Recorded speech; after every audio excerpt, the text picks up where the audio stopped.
Heyo everybody, Xeon over here from Nintendo Life. Now, a lot of people still collect retro games. You know, there's a lot of us out there, but there's also a good majority of people that, I don't know, for some reason think that it's a waste of money to spend lots of money on these physical games. You know, like why spend $100 on an old game when you can emulate it or download it on the virtual console or something else. And that's kind of almost an entirely different topic in itself, I guess. But I think there's a lot of merit in still having a physical cartridge and the manual and, you know, being able to play it on original hardware. And it just so happens that I have two other lovely people here to chat with me about this whole hobby and why we spend money on old games, just why we do it in general.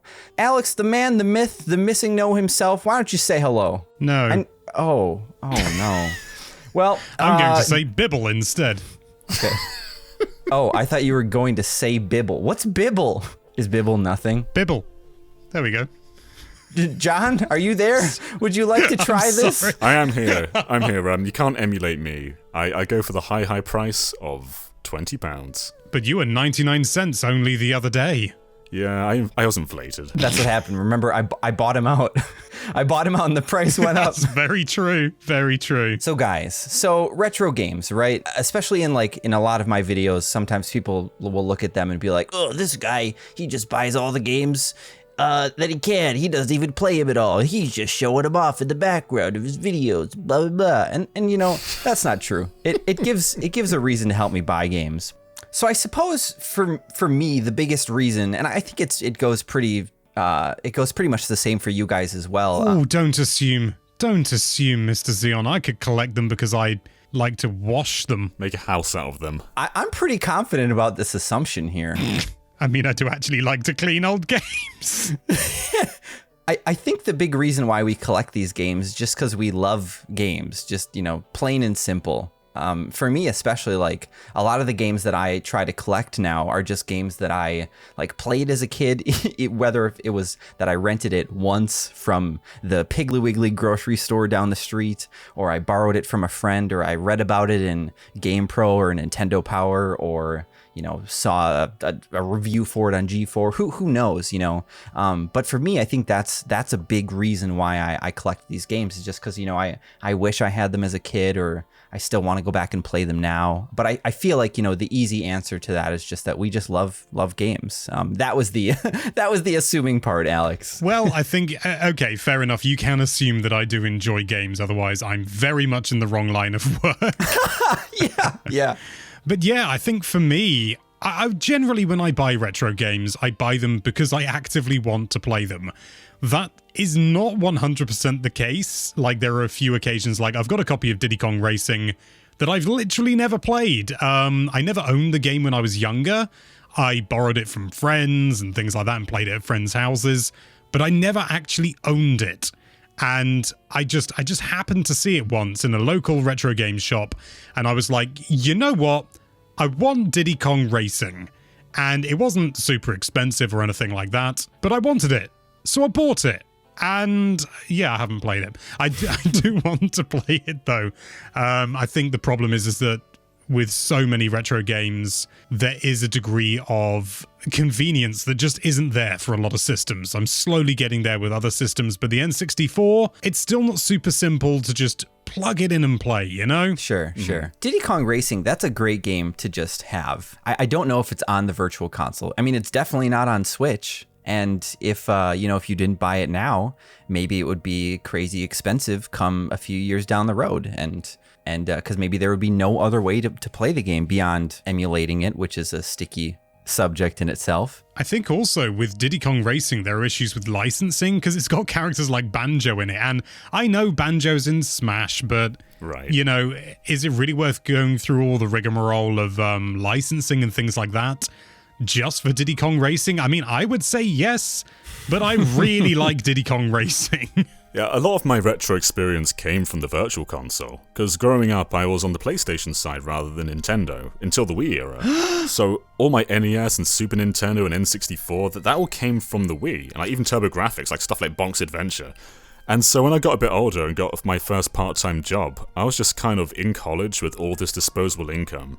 and I spent it all on just collecting games, because it felt so good just to have those games I played in my earlier years in physical form. And it kind of spiraled from there. So I think I got an NES first with Super Mario Brothers, and then I got like Mega Man 2 and all these other games, and I was basically getting everything I played in a digital format in physical form. And then it goes on from there. I was getting all the stuff that I didn't play on the Wii, and it just kind of kept going and going and going. So for me, like, collecting isn't just about playing games on authentic hardware. Like, that's a big part of it. I love playing on the actual hardware, but I also just like having them. I think that's a huge part of collecting. Like Alex was saying, sometimes not even playing the game is part of it. Like, you just like having a complete set of a collection or just a game on your shelf. It's more than just playing the game yourself. I know there's an argument that is brought up by quite a few people, and it is a bit of a sort of it is a contentious issue. You could argue that if you're not going to play the games, why should you buy them? Because by buying them, you're taking them out of the market from people who maybe do want to play them. And I do think that is a genuine argument. However, at the same time, I think, like, if you were to sort of see an ornament that you liked, or an antique or something, you were theoretically, if you buy that, you were taking that off the market. And certainly if it's something limited like a game or like an amiibo. I mean, would anyone argue with anyone for buying an amiibo and never using it in a game?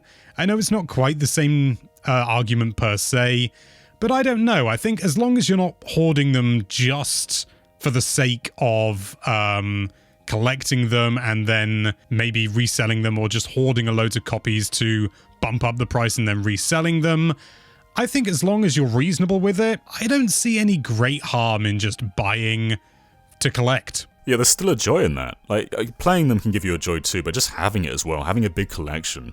I've got quite a few valuable games like Snatcher and Panzer Dragoon Saga.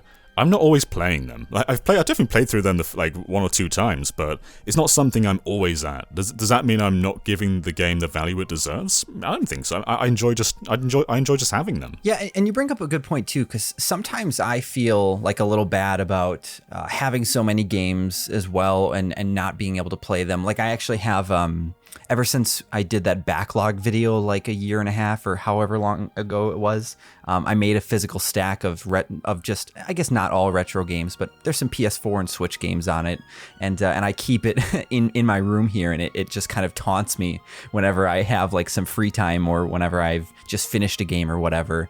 And I've tried to kind of justify some of my game purchases by putting things on there that I've never finished. Like, I'm very ashamed of this, but I've started Chrono Trigger like 3 times and I've never made it even halfway through the game. Oh. I know. So that's one big one that's always... It's gonna be rectified. Right. But that's the other thing too, is that, you know, sure, some of us might have maybe we bought these games a long time ago and we're sitting on them and they're expensive now, but we're also treasuring them. We're taking care of them, and, you know, we're giving them the I don't want to say the attention that they deserve, but the respect is kind of how I see it more. But I'm always like trying to let my friends borrow games and you know, share them. Like, this is a big dream, but it would be so cool to like open a video game library someday. But there would be so many games that you would just never get back. Like Snatcher would get snatched, definitely.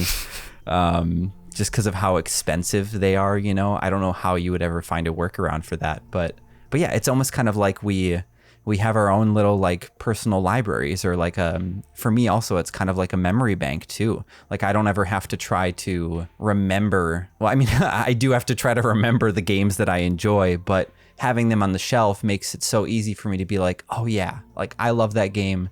And if I want to play it right now, I can, instead of now I have to hunt it down and it's $1 million on eBay or whatever it is, you know. And that's such a big struggle with just collecting retro games now too, is just how expensive things are getting. And there's the preservation aspect too. Like, PSN's not shutting down anymore, but for a while we all thought it was. So games like the Best of PlayStation Network Volume 1, and there was never any other volumes, just Volume 1 exists. Yeah. But that used to go for £15-20. But the moment people heard that Tokyo Jungle in particular was getting taken away, that went straight up to £200. It was a nuts jump.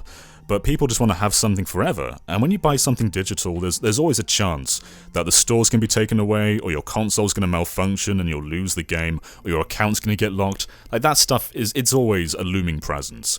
I tend not to think about it that much these days, but when I first started reviewing games on my own channel, on my own personal channel, I used to get a copy of Mario Tennis Ultra Smash in particular, and I had a digital copy for review, and I ended up buying an empty box just to feel like I had the game.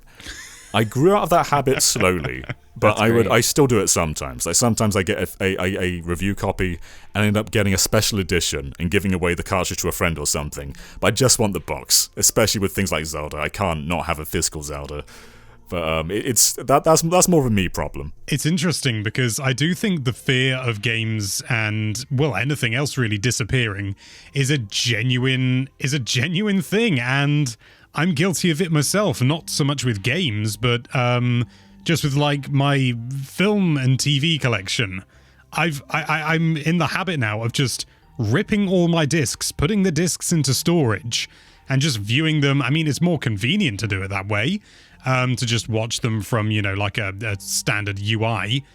And it's more convenient, it's quicker, and at the same time, I don't have to worry about the discs rotting, because I've got the first disc of my box set collection of Men Behaving Badly. The disc is rotting. Eventually, that will become unwatchable, and that's not the biggest tragedy in the world, but at the same time, if I own something, I want to theoretically be able to watch it forever. So, I've got a digital version of it, and I've got a backup of it as well, because I'm paranoid. And I think the same goes for games. You want to preserve, you want to keep, you want to hold on to things. But where I kind of draw the line, and this isn't a universal thing for me or a blanket thing, but I'm not big on buying sealed things. I don't understand it. It's that's too far for me. I've got a sealed copy of Breath of the Wild on Switch. It's okay, that was a game that was meant to be played, and if it stays in that state, it will literally never fulfill its purpose. My copy of Diddy Kong Racing, it's in the box and everything, and I've never played it, but, eventually I will play it. And even if I didn't, and for whatever reason, it just got sold off because I died or something, or it got inherited by someone I don't know, it would eventually get played. It's not going to be thrown away because it's a thing of value. And I would hope that the person who inherited it or bought it would play it. I love the idea of someone accidentally finding I think did we run a story recently on someone finding a copy of Pokemon, a parent finding it in their closet, and it was on original Game Boy, and it was sealed, and it was something they had meant to give away or for Christmas one year and they didn't. And I love the idea of someone finding that, and that feels like a treasure of a game that you shouldn't open, but that does feel like such a different case, because I completely agree with you, Alex. I have a few sealed games myself, but I think for the most part, if I have a sealed game, I want one that I have opened as well to play. And that's, I mean, some collectors might get it, but that's also kind of hardcore, I guess, too. But usually it's maybe I found, I bought Shadows of the Damned. I got that for $10 on PS3 sealed a few this was probably 10 years ago now, and I loved that game, and I just had the chance to buy a second copy cheap, and I'm glad I did, because now it's $200 I think I saw online. The one thing that I don't like at all, though, with retro collecting is graded stuff. I don't know if you guys have seen any of that. That's a step up even more beyond sealed. Something can be sealed and be natted. But, graded is it's in a special pristine box, and it's you first ever bought it. And from a pure preservation, it belongs in a museum kind of thing, yeah, I can kind of get it, but for private collections, it just smacks of complete pointlessness to me. My copy of Balan Wonderworld has never been touched by human hands, and it's I don't care. Yeah. One of my only sealed games is Louvre 3DS, and I don't intend to ever open that because it's like a souvenir. But John, I guess. it's the best game. It's like, I think it's the most expensive 3DS game. And there's also like a digital version on the eShop you can download, so I'm not losing anything by not opening that. I can just download that if I want to. But I think for me, a big part of retro games is that I don't think games are disposable. I think the industry often wants us to see them as disposable. Like to be on the next big thing, to always be on the next game, to get the DLC, and then buy the next game after that. And I don't like that. I don't like the idea that we should just be consuming the next product after the next product. I love that games from 10 years ago, 20 years ago, and so on, can still have their value, because there's thousands of amazing games out there, and there's a huge chance that a game from 20 years ago is going to be better than a game that's just come out. So I, personally speaking, retro games for me, the big value is that the amazing stuff is still out there, and there's no reason to wait for a game that's in development, because you can just be playing something right now. The backlog is just infinite. It's just going to get worse and worse. One thing I've been doing recently, Xeon, is I've been playing through the Dragon Quest remakes on DS, and they're all really expensive now. Like 5 is £200, 4 I think is 100, and 6 is like 30. But I wanted to get 4 because that's the one that I was lacking. And people were saying to me, just play it on mobile. It's £15 on mobile. Just play it there. And I hear that. I hear that it's fine on mobile. It's the same version. It's still the DS game, but I just want to have it. Like that's a big difference for me. Is I could play it on mobile. I don't want to though. I want the actual DS version. Yeah, I get it. I mean, there's something to be said about playing. And you probably get this a lot from playing all the games on Virtual Console back in the day. There's something to be said about being able to play a game, in better resolution potentially. Some things like Pokemon Snap you played on Wii had the ability to like kind of save your photos, and I know Wii didn't offer save states, but a lot of systems do, like the 2DS and 3DS for Super Nintendo games offer save states, and that's how I played Earthbound, and I may never have beaten that game if I didn't have save states, because I might have gotten so frustrated playing it on original hardware. But with the right game and the right system format, yeah, it can really just elevate the experience. Like even we're seeing it now too. I don't know if you guys have one or if you've noticed this at all, but like CRT, the retro tube TVs are kind of coming back now. And it's so weird to see people spending money on these again. And I don't know if it's because so many of them have been recycled to a point now where there's less of them out there and a significant amount of people want them, which I feel like not that many people really want them, but there's enough that there's enough for demand there. Yeah, like I upgraded my tube TV last year, the year before, and I sold my other one, and I got around, I think it was like $50 or $100 for it. Like they gave me money to recycle, like to take it. Like that's so weird. And this, same with video games, just 5, 10, 20 years from now, if we don't keep getting these games, if these games don't get preserved by, different companies, and if they don't make other ways to play them, they're just going to get more expensive. Like Alex, you spent a chunk on something like a couple months ago too, right? What, Doshin? It was, I think it was either January or February, and now it's become a part of my identity. Yeah, it wasn't. The thing is that I bought Doshin for I think I spent £45 on it. It wasn't a load of money, but it was more than I generally tend to spend on a retro game. I'm not like mad keen to buy the really rare games or anything like that. I want to buy the games that I want. And Doshin the Giant was one of them. I'd always heard about it and never properly played it, so I got it and I had a really, really good time with it. Yeah, I think that, again, that's the crux of it for me. I buy the games I want. I don't buy the games because they're rare. I buy the games I want. And sometimes they're the rare ones and I don't end up getting them because they're too bloody expensive. But I did actually have a thought just a few moments ago regarding preservation and things like that. Something I've never considered is that eventually all the games that we're talking about will eventually become public domain. I mean, it's a long way away. Okay. But eventually, the original Super Mario Bros., that's going to be public domain. At least the game, I'm not fully familiar with copyright and trademark law and stuff like that, but eventually these games and these properties will become fair use in the same way things like Frankenstein and Dracula. They're all anyone can just do anything they want with them, and Sherlock Holmes, things like that. They're all in the public domain. Eventually, Mario, Sonic, Captain Falcon, all these characters, even Doshin the Giant, they're all going to become public domain. And that is going to be the point where we are going to want people to preserve the games. We're going to want the originals, not necessarily sealed, because, mate, we're going to be opening them to have a go. But, these old games, the original versions, maybe people are going to start distributing them. I mean, eventually that's going to become a reality. And we're going to want these preserved games, mate. Yeah, that's sort of an interesting thing, because, we don't really... people talk about that in the...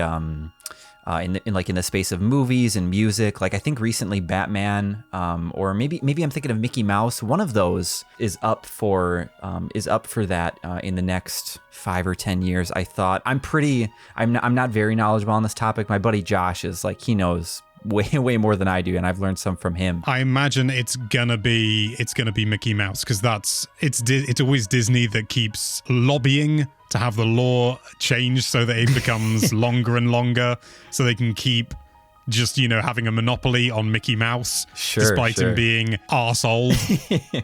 But, video games haven't been around long enough for that really to be part of the conversation. But you're right, at some point, that's going to be a thing. And that's such a crazy thought to me too, is think about that. In 50 years or 100 years, there's going to be potentially so many games to play that you're going to be able to talk to somebody who collects retro games or just plays classic games, and they're not going to have an idea about as particular classic that you love. Like, I think, games like Chrono Trigger, I think will go down, for the ages, and people will always know of that game. But Bubsy 3D, someday people aren't going to know what that is, and that's going to be heartbreaking. But at the same time, we're going to be able to re-experience these games with new people. I mean, I shouldn't say we, the future generation. They'll be able to share it, and it'll be like they've never heard of this. That's a really good point. No, it's fine. I'm going to live forever. The games industry is still young compared to film and especially books. And so we've basically grown up with most of the industry in its defining moments. We've been able to experience the growth of Atari and Nintendo and Sega, the defining traits of console gaming. Whereas there are people born now who probably don't know that stuff, and it's not really being preserved for them. Even with Nintendo right now, they give you a couple of NES and Super Nintendo games. They don't reflect the entire library. We're getting a good handful, but there's so many core games which aren't part of that. And a lot of publishers just aren't really giving consumers these days a chance to play them. The only way you can play Chrono Trigger right now is the PC version. There's no console version. There's no way to play Dragon Quest 4, 5, and 6. Or you can't play Wind Waker and Twilight Princess right now unless you have a Wii U, or if you're born in the Wii era.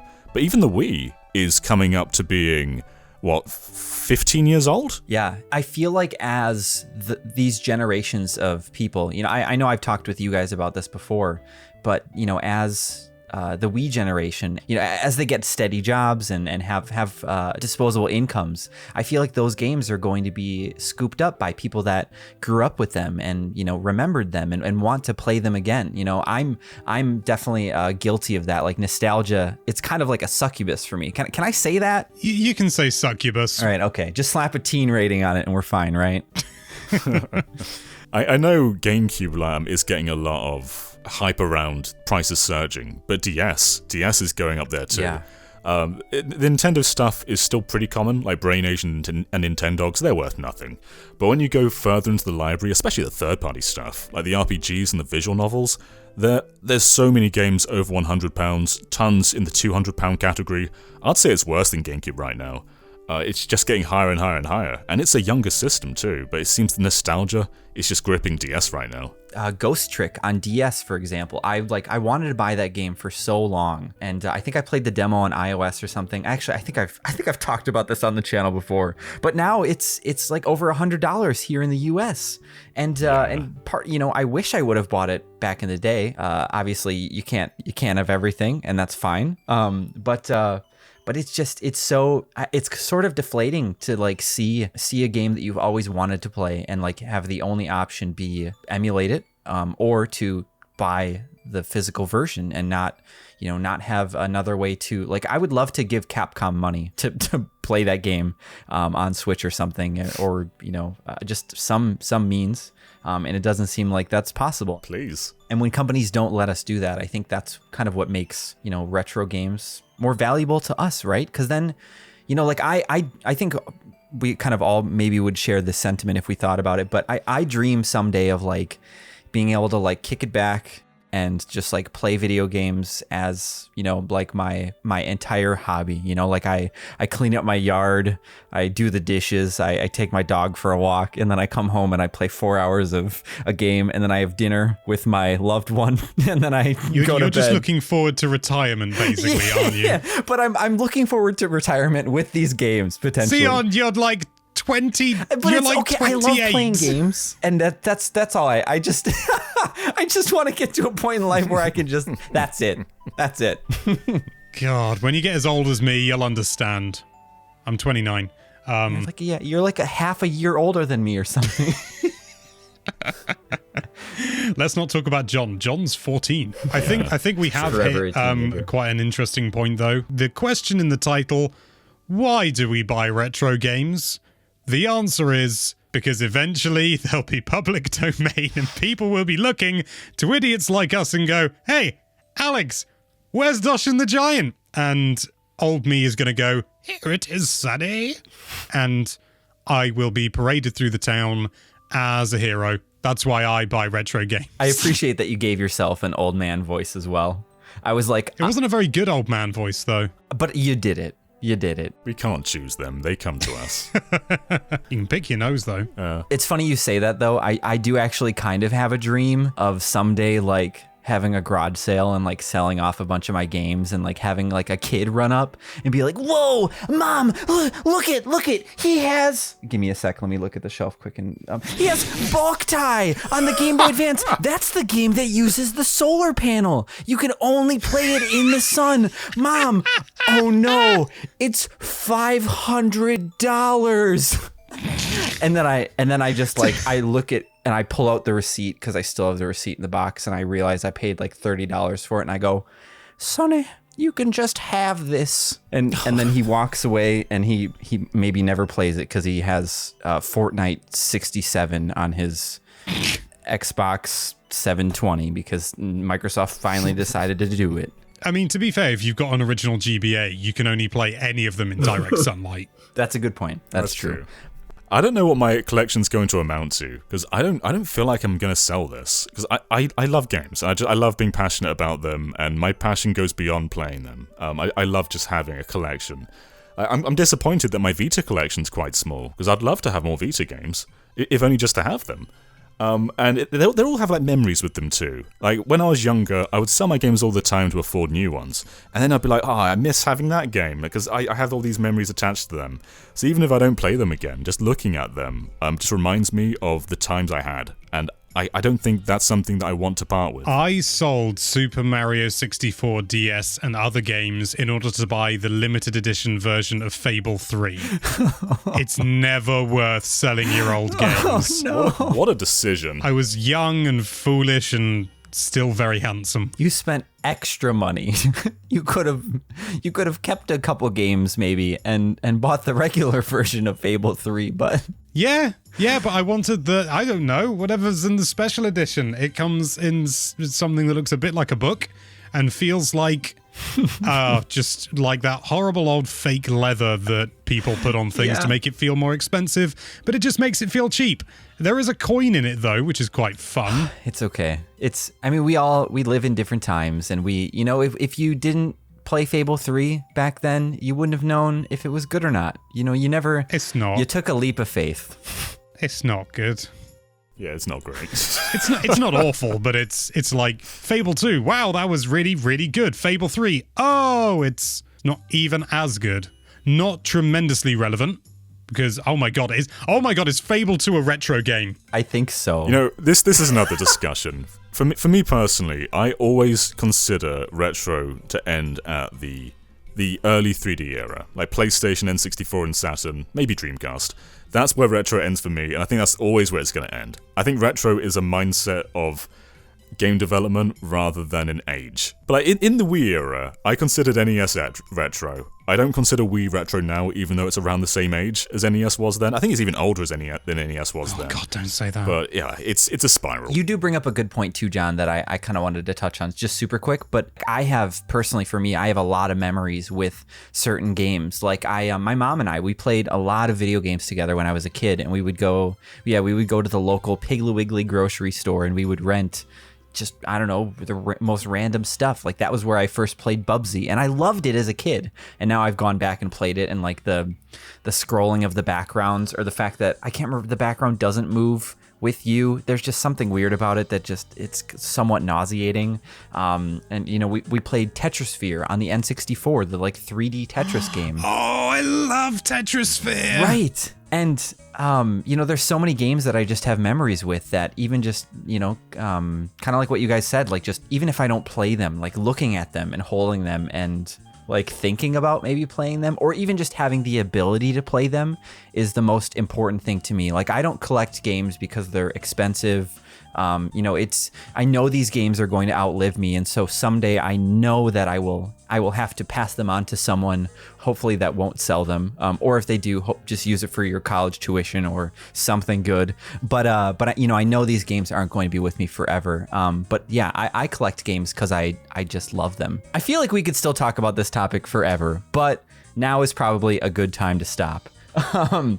But it's so cool to look back at these games, and I loved hearing your guys' memories about certain things. Like I didn't know, you know, you have your Diddy Kong Racing on display in the background of your videos, don't you, Alex? I do, yeah. Yeah, so it's kind of cool to like learn about that and realize like I didn't know if that was like a big childhood game for you, or if it's one of your favorite games of all time. I had no idea. So it's just fun to chat about this random stuff, and so, you know, if anyone in the comments, you know, let us know, you know, kind of what you got out of this conversation. You know, let us know even your favorite retro game if you have a chance. And as always, you can't forget about that like button or the subscribe button. And you know, you should probably, if you like collecting retro games, you should go ahead and give that subscribe button a click, because we do talk about them on here every so often. It's not just all Switch news, right? And then right. Yeah, and then if you like it even more, even if you don't collect retro games, why don't you go ahead and get that subscribe button graded? Go ahead and send it to one of those places. So you click it, and then you send it in, and then you can never unsubscribe, because it will be sealed in plastic that you can only shatter with a hammer. Nobody should have that power. Don't do that. You should always be able to unsubscribe if you want, but we hope you don't. Thank you all so much for watching. I'm Zian from Nintendo Life. It's been a blast having you guys. We'll see you next time. I'm the original Alex, sealed and brand new in box. I'm sealed in skin.